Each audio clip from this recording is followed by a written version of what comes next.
When the Portuguese began exploring the coast of Africa in the 15th century, they found an uncharted sea route leading to India. For centuries, European powers had tried and failed to find this route. But now, the Portuguese were sailing into the warm waters of the Indian Ocean, eager to establish trading posts and reap the rewards of the lucrative spice trade. But there was one problem. The Portuguese were not alone in this endeavor. Along the eastern coast of Africa, they encountered a formidable rival, the Ottoman Empire. This vast and powerful state stretched from the Arabian Peninsula to the eastern Mediterranean and was ruled by the Caliphate dynasty. The Ottomans had been eyeing the Indian Ocean trade for some time and would not relinquish it without a fight.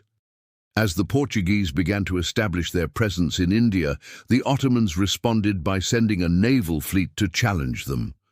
The two superpowers were evenly matched, and the ensuing battle was epic. Cannons roared, swords clashed, and the fate of empires hung in the balance. In the end, the Portuguese emerged victorious, securing their dominance in the Indian Ocean trade and opening up new possibilities for exploration and conquest. But while the Portuguese were celebrating their hard-won victory, a small group of men watched from afar with a mixture of awe and apprehension.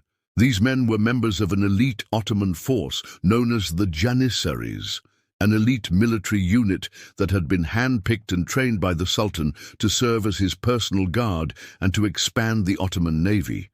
And among them was one man who would become a legend, Khayr al-Din Barbarossa. The year was 1534, and the location was the island of Masira, situated off the coast of Oman in the Arabian Sea. Up until this point, little is known about Barbarossa's early life, but we do know that he hailed from a small Greek fishing village and had likely been captured during one of the Ottoman raids along the Mediterranean coast.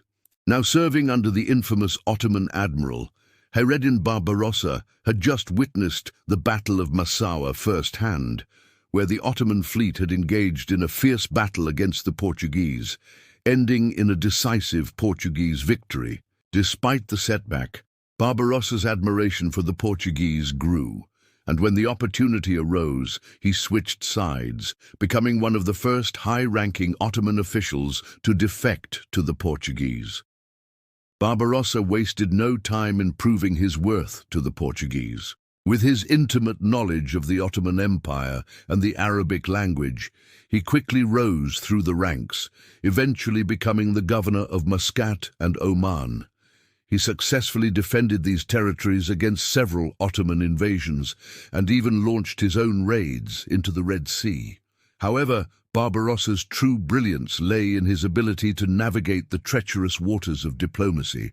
He forged strategic alliances with the local rulers, including the Imam of Oman, and played a pivotal role in securing the release of several Portuguese prisoners from Ottoman captivity.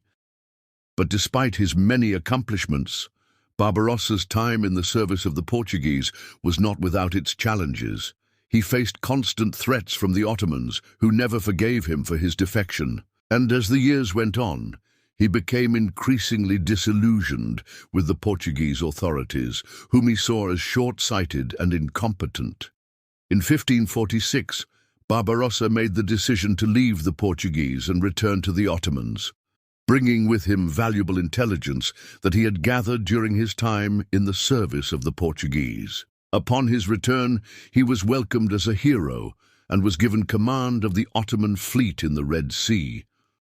There he successfully defended Ottoman interests and harassed Portuguese shipping, but never quite forgave the Portuguese authorities for their treatment of him. In 1553, when the Portuguese ambassador to the Ottoman court died suddenly in Istanbul, rumors began to spread that Barbarossa had poisoned him.